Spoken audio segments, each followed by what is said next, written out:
नमस्कार मेरे नन्हे मुन्ने बच्चों, चड्डी बड्डी बच्चों। देखिए आज हम पढ़ना शुरू कर रहे हैं। जो कोई बच्चे 10वीं क्लास में है, 10th क्लास में है और एमपी बोर्ड वाले बच्चे हैं, एमपी बोर्ड वाले बच्चे, 10वीं क्लास वाले बच्चे, 10th क्लास के बच्चे, उनके लिए ये वीडियो बहुत बहुत बहुत ज़्यादा हेल्पफुल होने वाला है। बच्चों आप देख सकते हो, आप लोग की वार्षिक परीक्षा की तैयारी करवाना है, आप हम शुरू कर रहे हैं। ये आपका क्वेश्चन बैंक है, ये आपका प्रश्न बैंक है 2021-2022 क्लास 10 एमपी बोर्ड के बच्चे। आपका जो बच्चों वार्षिक परीक्षा आपकी जो होने वाली है, आपकी वार्षिक परीक्षा जो आपकी होने वाली बच्चों, आपकी जो वार्षिक परीक्षा होने वाली है ना, उसमें पूरे के पूरे जो प्रश्न आएंगे 80 में से 80 नंबर का अंग्रेजी विषय में आपका इसी प्रश्न बैंक से आपका निकलेगा। इसी प्रश्न बैंक से आपका 80 में से 80 नंबर के बच्चों आपके प्रश्न आने वाले हैं। तो बच्चों आज से हम क्वेश्चन बैंक यहाँ पर सोल्व करना शुरू कर रहे हैं। यह हमारा अंग्रेजी का बच्चों पहला वीडियो है, प्ले लिस्ट बनी हुई, इस पर आपकी पूरी फुल तैयारी हो जाएगी। तो बच्चों देखिए, हम एक तरफ से हल करेंगे इसको। हम सबसे पहले बच्चों हम सेक्शन ए का अनसीन पैसेज यहाँ पर हम हल करने वाले हैं, है ना। एक तरफ से यहाँ पर हम हल करेंगे, शुरुआत से हल करेंगे, पूरा एक बिल्कुल फिक्स्ड आपका कोर्स रहेगा, ठीक है। तो यहाँ पर ये सब तो आपको देखिए, सबसे पहले यहाँ पर हमारा अनसीन पैसेज है। इस अनसीन पैसेज को बच्चों यहाँ पर हम सोल्व करेंगे, ठीक है। क्योंकि इस बार आपके अनसीन पैसेज जो थोड़ा टफ टाइप के दिए, आप यहाँ पर देख सकते हो। देखिए अब यहाँ पर क्या कह रहा है, यहाँ पर समझिए। Today Perhaps you are only associate with the word polio is a saving oral vaccine। ठीक है, टुडे मतलब आज के समय में, परहैप्स टुडे का मतलब होता है आज के समय में, टुडे का मतलब होता है बच्चों यहाँ पर आप देख सकते हो, टुडे मतलब आज के समय में। परहैप्स मतलब perhaps you are only associated, मतलब आज के समय में अगर अपन पोलियो का नाम सुनते हैं, पोलियो का नाम सुनते हैं तो पोलियो का मतलब अपन कैसे निकालते हैं कि 2 बूंद दवा पोलियो हवा। पोलियो का मतलब क्या, कोई बीमारी नहीं है, बल्कि पोलियो का मतलब एक वैक्सीन है ना, है ना। सर्विन ओरल वैक्सीन, जो कि हमको मुंह से 2 बूंद, छोटे बच्चे को 5 साल तक के बच्चों को मुंह में 2 बूंद डाल करके पिलाई जाती है पोलियो, हम उसको समझते पोलियो, है ना। टुडे परहैप्स मतलब आज के समय में हम पोलियो जो बीमारी, उसका मतलब हम किससे निकालते हैं, सर्विन ओरल वैक्सीन देट प्रोटेक्ट, जो मतलब बचाती है चिल्ड्रन यानी बच्चों को फ्रॉम द डिसीज, मतलब पोलियो बीमारी से बचाती है। पोलियो बीमारी से कौन सी दवाई बचाती है हमको, है ना, सर्विन ओरल वैक्सीन। सर्विन ओरल वैक्सीन जो है यहाँ पर हमारी दवाई है, ये दवाई हमको पोलियो बीमारी से क्या करती है, बचाती है, प्रोटेक्ट करती है। 55 ईयर्स एगो, मतलब 55 का मतलब होता है 55 साल पहले। कब की बात है, 55 साल पहले। दिस वाज नॉट सो, मतलब कि ये जो वैक्सीन थी ओरल वैक्सीन, है ना, साविन ओरल वैक्सीन, जो कि हम 2 बूंद दवा पोलियो हुआ बोलते हैं ना, तो 55 साल पहले, जैसे आज कोरोना वायरस है, आज कोरोना वायरस की दवाई नहीं है। तो बेसिक जब पोलियो बीमारी आई थी, वो इतनी भयंकर की बीमारी थी कि उस समय जब 55 साल पहले जब पोलियो की दवाई की खोज नहीं की गई थी, तो पोलियो के कारण क्या होता था, अगर किसी बच्चे को पोलियो हो गया तो उसके कमर के नीचे के जो हाथ पांव होते थे वो जिंदगी भर के लिए छोटे के छोटे रह जाते थे, वो बड़े नहीं होते थे, और पूरा नर्वस सिस्टम, पूरा सिस्टम उसका पूरा खराब हो जाता था और बच्चे मौत की कगार में जाते थे। द ड्रेड डिसीज, मतलब कि भयानक बीमारी है, विच मेनली इफेक्ट, ये किसको इफेक्ट करती है, ब्रेन यानी दिमाग को। एंड स्पिनल कोड का मतलब होता है रीढ़ की जो हड्डी होती है उसको इफेक्ट करती है, स्पिनल कोड, है ना। केसेस सफरिंग एंड वीकिंग, सफरिंग मतलब इंसान पीड़ित रहता है, और वीकिंग मतलब जिंदगी भर के लिए कमजोर हो जाता है। ऑफ द मसल्स, उसकी मसल्स हो गया, क्रिपिंग हो गया, पैरालाइज को लकवा मार जाता है। Which is why I am wheelchair today, मतलब जो लेखक है वो इसी पोलियो बीमारी के कारण आज काय पर है, व्हील चेयर पर बैठा हुआ है ना। इफ समबडी, यदि कोई हैड प्रेडिक्टेड, अगर कोई व्यक्ति को प्रेडिक्ट कर लिया जाता है, was I war nor that this would happen to me, मतलब प्रेडिक्टेड का मतलब होता है पहले से भविष्यवाणी कर दी गई थी। प्रेडिक्टेड का मतलब होता है पहले से भविष्यवाणी कर दी गई थी जब वह पैदा हुआ था कि इसको पोलियो हो चुका है ना। आई वाज 7th चाइल्ड, आई यानी जो लिख रहा है लेखक, है ना, वह बाज यानी था, 7th यानी 7वां, चाइल्ड यानी बच्चा, इन ए फैमिली मतलब उसके परिवार में 7वें नंबर का बच्चा था। ओ 4 pairs of brothers and sisters, मतलब 4 भाई और कुछ बहनों के बीच में 7वें नंबर का वो बच्चा था, है ना। बाज ए हग, है ना, तो 23 gap between first and last children, मतलब पहले बच्चे और अंतिम बच्चे में कितने साल का गैप था, 23 साल का गैप था, मतलब इतने सारे बच्चे उसके मम्मी पापा ने पैदा कर दिए थे, ठीक है। आई वाज टोल्ड, देर में कहना चाहता है, unlike the others, I was so fair, है ना, ब्राउन हेयर, आई यानी बह, ब्राउन का मतलब होता है भूरे, हेयर मतलब बाल, that look more foreigner that the दोबिन बोहरी, जैसे कि है ना, दावुड बोहरी जो है विदेशी एक प्रकार का, उसी प्रकार से इसके इतने भूरे भूरे बाल थे लेखक के कि इसको भी सब लोग विदेशी कहकर चिढ़ाते थे। I was also considered to the, है ना, हेल्थीएस्ट ऑफ द ब्रूड, है ना, हेल्थीएस्ट ऑफ द ब्रूड, मतलब उसका स्वास्थ्य भी कैसा था, अच्छा नहीं था। अब यहाँ पर देखिए कुछ क्वेश्चन यहाँ पर हमारे बने हुए हैं, आप यहाँ पर इसको इजी सोल्व कर लोगे। आपने इनके आंसर ना कॉपी में लिख लो, मेरी बात मानो, ये जो आंसर पेजेज है ना, पेजेज भले मैं तो उतार, लेकिन इसको जो आंसर है ना आप कॉपी पे लिख लो, क्योंकि आप बार बार वीडियो खोलोगे तो फिर दिक्कत बनेगी।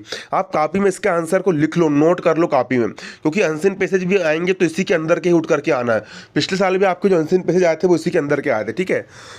तो पहला क्वेश्चन यहाँ पर आप देख सकते हो, the narrator of the passage is a patient of. The narrator का मतलब होता है लेखक, इस पैसेज का जो लेखक है वो किसका पेशेंट है, तो वो पोलियो का पेशेंट, इसका आंसर लिख लीजिए पोलियो का।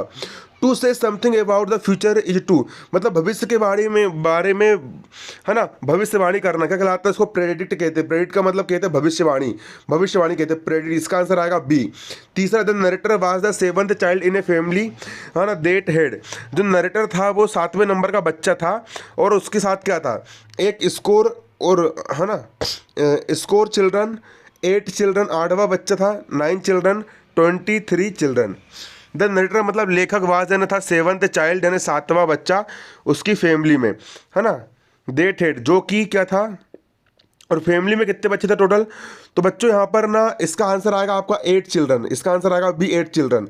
चौथा, polio the dreaded disease mainly effect the, जो पोलियो होता है वो किसको इफेक्ट करता है, तो ये ब्रेन और स्पिनियल कॉर्ड, मतलब कि दिमाग और रीढ़ की हड्डी को इफेक्ट करता है, ब्रेन एंड स्पिनियल कॉर्ड, है ना।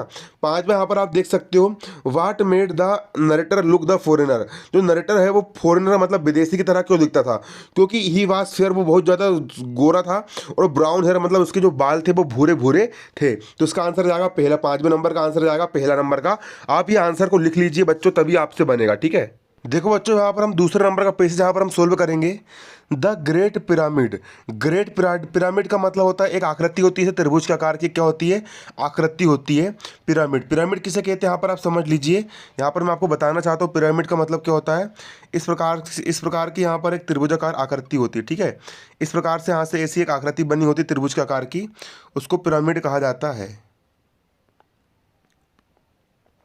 एक ऐसी आकृति बनी होती है उसको हम पिरामिड कहते हैं। कहाँ पर है ये, मिस्र में है, मिस्र देश में गीजा है, वहाँ पर पिरामिड बना हुआ था, और आज से लगभग बच्चों कई हजारों साल पहले ये पिरामिड मिस्र के लोगों ने बनाए थे, और अभी तक ये रहस्य है कि ये पिरामिड बना तो बना कैसे था। और कई लोग यहाँ पर ये कहते हैं कि इस पिरामिड के अंदर मम्मीज मतलब एक कोई मर जाता है ना राजा महाराजा, तो उसको संदूक के अंदर पैक करके उसको गड़ा दिया जाता है, उसको हम कहते हैं मम्मीज। और यहाँ पर भूत प्रेत वाले कई सारे यहाँ पर है, और इसके ऊपर कई सारी हॉलीवुड की मूवीज भी बनी हुई है ग्रेट पिरामिड के ऊपर, यहाँ पर आप देख सकते हो, ठीक है।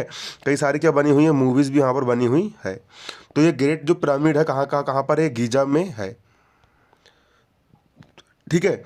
ग्रेट पिरामिड एट गीजा में है ना, इज ओन वन यानी एक world most amazing landmarks, one यानी एक यानी वर्ल्ड यानी दुनिया का, मोस्ट यानी बहुत बड़ा, अमेजिंग मतलब आश्चर्यजनक कर देने वाला, लैंडमार्क का मतलब होता है, लैंडमार्क का मतलब होता है बच्चों एक स्थान है, जमीन है ना, भूमि का एक स्थान है ग्रेट पिरामिड। अगर आप वहाँ पर देखने के लिए जाओगे ना तो आपकी आंखें फटी की फटी रह जाएगी, सब कुछ फट जाएगी आपकी, है ना, है ना, है ना। रीजिंग हाई एबोव, ये बहुत ज़्यादा ऊंचा है।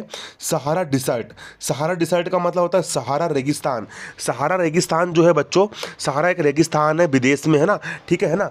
इन the Giza region of northern Egypt, Egypt देश में, कौन से देश में, इजिप्ट देश के नॉर्थन मतलब उत्तर साइड, इजिप्ट देश में इजिप्ट है ना, इजिप्ट देश में, ठीक है, इजिप्ट देश में, इजिप्ट का मतलब होता है मिस्र देश में, उत्तरी मिस्र देश में जो गीजर रीजन का मतलब होता है गीजा का जो क्षेत्र है, वहाँ पर जो सहारा डिसर्ट है, सहारा डिसर्ट है ना, द ग्रेट, वहाँ पर उस देखो उत्तरी मिस्र के, है ना, गीजर रीजन में सहारा डिसर्ट है, वहाँ पर जो ग्रेट पिरामिड है वो वहाँ पर खड़ा हुआ है 450 फीट इन तो बर्निंग डिसर्ट, मतलब जलते हुए रेगिस्तान में और खुले आसमान में, ऑक्यूपाइज एन एरिया ऑफ 13 एकड़, कितने एकड़ में, है ना, 13 एकड़ के क्षेत्र में फैला हुआ है ना, 400 फीट, 13 एकड़ और 450 फीट में फैला हुआ है, 13 एकड़ और 450 फीट में व्याप्त है, ठीक है। गीजा में ग्रेट पिरामिड दुनिया का सबसे आश्चर्य स्थल में से एक है, और जो ऊपर से उठ रहा है मिस्र, उत्तरी मिस्र के गीजा में सहारा रेगिस्तान महान पिरामिड जो 450 फीट जलते रेगिस्तान आकाश में और 13 एकड़ क्षेत्र में फैला हुआ है। अब देखिए बच्चों, यहाँ पर आप देख सकते हो the rough climate of Sahara. Rough का मतलब होता है बहुत रफ, रने रद्दी। क्लाइमेट का मतलब होता है मौसम या जलवायु। ऑफ सहारा, सहारा की जो जलवायु बहुत ज़्यादा खराब है। Has actually केस्ड the pyramid of, है ना, shrink 30 feet form the original height. ठीक है, यहाँ पर आप देख सकते हो सहारा की उबड़ खाबड़ जलवायु ने वास्तव में पिरामिड को उसकी मूल ऊंचाई से 30 फुट सिकुड़ने के कारण बना दिया है। पिरामिड ऐसा था, मतलब कि क्या हुआ था वहाँ पर जो सहारा है, सहारा की जलवायु उबड़ खाबड़, वहाँ पर 24 घंटे रेत बहती रहती है, रेत हवा में उड़ते रहती है रेगिस्तान में, ठीक है ना। तो वहाँ पर क्या होगा कि वहाँ का जो पिरामिड है, वहाँ की जो जलवायु है, उसने वहाँ के जो पिरामिड है उसको 30 फुट उसकी जो ओरिजिनल हाइट है उससे 30 फीट ज़्यादा, उस कम ज़्यादा उसको उन्होंने कर दिया है। The pyramid was such, pyramid मतलब पिरामिड वाज है ना, था सच, है ना, an amazing feet of engineering. मतलब कि जो पिरामिड जो है, पिरामिड इंजीनियर लोग का एक ऐसा अद्भुत कारनामा था कि आज के समय में कोई बना नहीं सकता। आज से कई साल पहले बन चुका है वो, ठीक है ना, ऐसा कारनामा था, है ना। That it remind the tallest structure in the world of ever 3800 years. 3800 सालों तक दुनिया का सबसे बड़ा, टालेस्ट का मतलब होता है सबसे बड़ा स्ट्रक्चर, मतलब प्रतिमा थी ये कौन सी, मिस्र के पिरामिड, ठीक है, मिस्र के पिरामिड दुनिया की 3800 सालों तक का सबसे बड़ी प्रतिमा रहा है। The entire pyramid was originally faced with the polished, है ना, limestone to make it shine, है ना, brilliantly it the in the sun. यहाँ पर आप देख सकते हो वर्षों पूरे पिरामिड को मूल रूप से चमकदार बनाने के लिए पॉलिश किए गए चूना पत्थर का सामान इकट्ठा करे थे ना। ये कैसे बनाए गए हैं, पॉलिश किए गए चूना पत्थर, ऐसे चूना पत्थर जिसको पॉलिश किए गए थे, है ना, और उसको चमकदार बनाने के लिए इनका इस्तेमाल किया गया। यहाँ पर आप देख सकते हो द इंटायर पिरामिड मतलब साल पूरा का पूरा pyramid was originally faced with polished lime stone. Polished का मतलब होता है पॉलिश किया गया लाइम स्टोन, है ना, चूना पत्थर से इसको चमकदार बनाने के लिए इसको किया गया था, है ना। Most Egypt scientist who study ancient Egypt agree that the great pyramid was built around, है ना, 2560 BC, 2560 BC। आप देख सकते हो मिस्र के अधिकांश वैज्ञानिक, प्राचीन मिस्र का अध्ययन करने वाले वैज्ञानिक इस बात से सहमत है कि महान पिरामिड का निर्माण लगभग 2560 ईसा पूर्व हुआ था, जो 4500 साल से थोड़ा अधिक पहले हुआ था। आप यहाँ पर देख सकते हो मोस्ट इजिप्ट से मतलब इजिप्ट के कई बहुत बड़े मतलब कि साइंटिस्ट, इतिहास का अध्ययन करने वाले वो वैज्ञानिक लोग यहाँ पर ये कहते हैं कि जो इजिप्ट का जो मिस्र है ना, वहाँ का जो पिरामिड का निर्माण हुआ था वह बुल्ट यानी बनाया गया था अराउंड यानी क्या लगभग, है ना, 2560 BC, 2560 ईसा पूर्व। वो जो कि समय होता है मतलब आज से अगर गिना जाए तो 4500 साल पहले की बात है। कितने साल पहले की बात है, 4500 साल पहले की बात है। और ईसा पूर्व का मतलब होता है ईसा मसीह के जन्म से 2560 साल पहले, मतलब आज से देखा जाए तो आज से 4500 साल पहले हुआ था। It look tens of thousand of workers 20 years to build. इसको बनाने में देखो कितने लोग लगे, यहाँ पर आप देख सकते हो, है ना, हजारों श्रमिकों के निर्माण के 20 साल, और पिरामिड में 2 मिलियन से अधिक पत्थर। यहाँ पर आप देख सकते हो इट टुक्स 10,000 मतलब कि हजारों साल और 20 साल का समय, हजारों श्रमिकों ने दसों हजारों श्रमिकों ने, आप यहाँ पर देख सकते हो 10,000 मतलब दसों हजारों श्रमिकों ने 20 ईयर्स मतलब 20 सालों तक मतलब इसको बनाया, तब जाकर के बना। The pyramid content over 2 million stone. Pyramid में मतलब 2 मिलियन मतलब कि 2 मिलियन का मतलब होता है 20 लाख, 1 मिलियन मतलब 10 लाख, 2 मिलियन मतलब 20 लाख। 2 मिलियन से अधिक पत्थर यहाँ पर लगे हुए हैं। किसमें, पिरामिड में कितने पत्थर लगे हुए, पिरामिड में 2 मिलियन मतलब कि 2 मिलियन का मतलब होता है 20 लाख पत्थर यहाँ पर लगे हुए हैं। The pyramid contains over 2 million stone, है ना, यहाँ पर लगे हुए हैं। यहाँ पर आप देख सकते हो although most of the blocks weight 2 और 3 टन्स। यहाँ पर आप देख सकते हो, ठीक है, हालांकि अधिकांश ब्लॉक का वजन 2 या 3 टन है, कुछ का वजन 80 टन तक है। यहाँ पर आप देख सकते हो भैया, आज के समय में बड़ी बड़ी जेसीबी भी रहेगी, बड़ी बड़ी क्रेन भी रहेगी ना, तो भी वो मतलब 500 किलो 1000 किलो से ज़्यादा पत्थर को नहीं उठा पाती है, ठीक है। लेकिन ये कितने किलो के पत्थर है आप यहाँ पर देख रहे हो, कितने, क्या लिखा है यहाँ पर, एक लिखा क्या है, अरे लिखा क्या है यहाँ पर समझो, मोस्ट ब्लॉक मतलब कई सारे पत्थर का जो वेट है ना, वजन था 2 से 3 टन, 1 टन का मतलब होता है 1000 किलो, 2 से 3 टन का मतलब होता है 2000 किलो, 3000 किलो। और कई सारे सम वेट 80 टन, और कुछ कुछ पत्थर का वजन तो 80 टन तक है। 80 टन का मतलब होता है 80 गुणित 1000 कर दो, मतलब कि 8 लाख किलो। सोचो 8 लाख किलो के पत्थर कहाँ से लेकर के आए होंगे, और 8 लाख किलो के पत्थर को कितने लोगों ने मिल करके उठाया होगा अपने हाथों से। उस समय के लोग के अंदर कितनी ताकत रही होगी, कितने बड़े बड़े पत्थर को उन लोगों ने उठा करके इसको बनाया होगा। कई सारी पिक्चर भी बनी हुई है कि बड़े बड़े पत्थर रहते हैं और कई सारे लोग बाहुबली पिक्चर देखे हो, बाहुबली पिक्चर में मूर्ति कैसा खड़ा करते सारे लोग मिलकर, कितने लोग मर जाते हैं उसमें, कई लोग मरे होंगे ऐसा पत्थर उठाने में, ठीक है, और कोड़े मार मार के इसको बनाया गया है, ठीक है, ये इसको, ठीक है। The great pyramid of Giza, मतलब गीजा का ये महान pyramid was ordered built by the, है ना, pharaoh Khufu as the magnificent tomb. अब यहाँ पर ये कहा जा रहा है मेन कोर, देखो ना, यहाँ पर आप देख सकते हो गीजा के महान पिरामिड को फिरौन खुफू ने एक शानदार मकबरे के रूप में बनवाने का आदेश दिया था।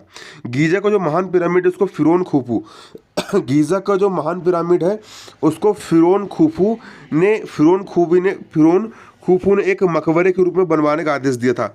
मकबरे का मतलब होता है कब्र, जहाँ पर इंसान मर जाता है और मरने के बाद जहाँ पर गड़ा जाता है उसको बोलते हैं कब्रिस्तान। तो जो पिरामिड है इसको अपन ग्रेट पिरामिड कह तो रहे, लेकिन एक प्रकार से मैयत का स्थान है। यहाँ पर मतलब मरने के बाद यहाँ पर लोगों को, उसको राजा महाराजा लोग को यहाँ पर गड़ाए गए थे, ठीक है। यहाँ पर ऐसी सी बात है, ठीक है। इस ताजमहल भी क्या एक प्रकार का मैयत का कहना है, मकबरा है, यहाँ पर आप देख सकते हो, ठीक है। द पिरामिड कंटेंस ओवर, यहाँ पर आप देख सकते हो pyramid Giza was ordered built the pharaoh Khufu ने बनाया था। His vizier Hemon is credit to the being pyramid at, है ना, आर्किटेक्ट, है ना। यहाँ पर कहने का मतलब यहाँ पर यह कहा जा रहा है कि हेमन को पिरामिड का वास्तुकार होने का श्रेय दिया जाता है। इसका सलाहकार हेमन था, उसका नाम क्या था, हेमन था। उस हेमन को पिरामिड बनाने का श्रेय दिया जाता है। खूफू का पिरामिड वास्तव में हिस्सा है, खूफू का जो पिरामिड है वास्तव में क्या है, हिस्सा है। खूफू pyramid the actually part of the complex pyramid that the pyramid of, है ना, खाफरे, है ना, वास्तव में पिरामिड का हिस्सा है। अब और गीजा का पिरामिड दुनिया के 7 अजूबे में आखिरी बचा हुआ है। दुनिया के जो 7 अजूबे है ना, दुनिया के जो 7 अजूबे उसमें से आखिरी अजूबा कौन है, पिरामिड यहाँ पर अजूबा है। अब यहाँ पर इसको कुछ आंसर क्वेश्चन यहाँ पर आप लिख लीजिए इसके आंसर, है ना। पहला क्वेश्चन है which of this does not house of the great pyramid. यहाँ पर पहला क्वेश्चन आपका है इनमें से किसमें ग्रेट पिरामिड नहीं है, दक्षिण मिस्र, उत्तर मिस्र, गीजा, सहारा रेगिस्तान। तो देखो मतलब ग्रेट पिरामिड का हिस्सा कौन सा डज नॉट मतलब कि नहीं है, तो नॉर्थन इजिप्ट मतलब नॉर्थ, उत्तरी मिस्र भी है, गीजा भी है, सहारा भी। तो इसका आंसर आएगा जो साउथ का मतलब होता है दक्षिण इजिप्ट, दक्षिण मिस्र जो है, दक्षिण मिस्र इसका आंसर नहीं, दक्षिण मिस्र में इजिप्ट नहीं है, उत्तरी मिस्र में। तो इसका आंसर आप लगा लीजिए ए, इसका आंसर आएगा ए। दूसरा, how many stone blocks considered of pyramid, मतलब कि इसमें कितने कितने कितने कितने पिरामिड में कितने पत्थर लगे हुए हैं, ठीक है, कितने पत्थर लगे हुए हैं। तो यहाँ पर आप देख सकते हो, है ना, तो 2 मिलियन से अधिक पत्थर लगे हुए हैं, मोर देन 2 मिलियन, लगभग 2 मिलियन पत्थर यहाँ पर लगे हुए हैं, ठीक है। यहाँ पर हमको पता कितने मिलियन लगे हुए हैं, 2 मिलियन से भी अधिक पत्थर लगे हुए हैं। Most of the blocks pyramid weight about tons, मतलब कि अधिक से अधिक, अधिकांश पिरामिड के अधिकांश ब्लॉकों का वजन लगभग कितने टन है। यहाँ पर आप देख सकते हो पिरामिड के अधिकांश ब्लॉकों का वजन कितने टन है, पिरामिड के अधिकांश ब्लॉकों का वजन कितने टन है। पिरामिड के जो अधिकांश ब्लॉक है ना, मोस्ट ऑफ द ब्लॉक्स, यानी अधिकांश ब्लॉक का, पिरामिड के अधिकांश ब्लॉक का वजन कितने टन है, 2 से 3 टन, 2 से 3 टन अधिकांश ब्लॉक का वजन, और कुछ कुछ का तो 80 टन तक है, लेकिन यहाँ पर अधिकांश बोला, अधिकांश में मतलब 2 से 3 टन यहाँ पर आपका आंसर आएगा। अगला, Which of the following definitions is the best describes of meaning complex in the passage। यहाँ पर आप देख सकते हो, अगला यहाँ पर आपका प्रश्न है निम्नलिखित में से कौन सी परिभाषा मार्ग जटिल का अर्थ का सबसे अच्छा वर्णन करती है। जटिल, सामग्री, समूह, पिरामिड, सेना। तो बच्चों इसका आंसर आपका यहाँ पर आ सकता है, इसका आंसर आएगा मटेरियल। पिरामिड में कॉम्प्लेक्स सबसे कठिन यहाँ पर क्या था, सबसे कठिन यहाँ पर क्या था बच्चों, यहाँ पर आप देख सकते हो कॉम्प्लेक्स का मतलब होता है कठिन, कॉम्प्लेक्स यहाँ पर इसका आंसर आएगा पिरामिड, इसका आंसर आएगा सी पिरामिड। 5 बार आप देख सकते हो which of the following is false, which of the following is false, यहाँ पर क्या गलत हो और यहाँ पर क्या सही, यहाँ पर आपको बताना है। तो पहला यहाँ पर आप देख सकते हो खूफूबाज हेमन विजिर ऑफ आर्टिक्स है ना, खूफू हेमोन का जादूगर और वास्तुकार था। दूसरा पिरामिड को इससे पूरा 20 साल लगा। बच्चों इसका कौन सा फाल्स है, फाल्स मतलब क्या गलत लिखा गया है। तो पहला इसका आंसर पहला वाला गलत है, खूफूबाज हेमन विजर एंड आर्टिकर। जो खूफू था ना, खूफू जब खूफू वास्तुकार नहीं था और हेमन का वास्तु का सलाहकार नहीं था, बल्कि खूफू असली राजा था। तो यहाँ पर पहली लाइन यहाँ पर गलत लिखी गई है, तो इसका आंसर लगा लीजिए आप पहले नंबर का। ठीक है बच्चों, तो आप इसको लिख लीजिए, इतने आंसर आप इसके लिख लीजिए और उसको आप याद कर लीजिए, क्योंकि पेपर में आपके ये वाला आंसर पे से आना है। तो आज की वीडियो में इतना ही बच्चों, धन्यवाद, जय हिंद जय भारत।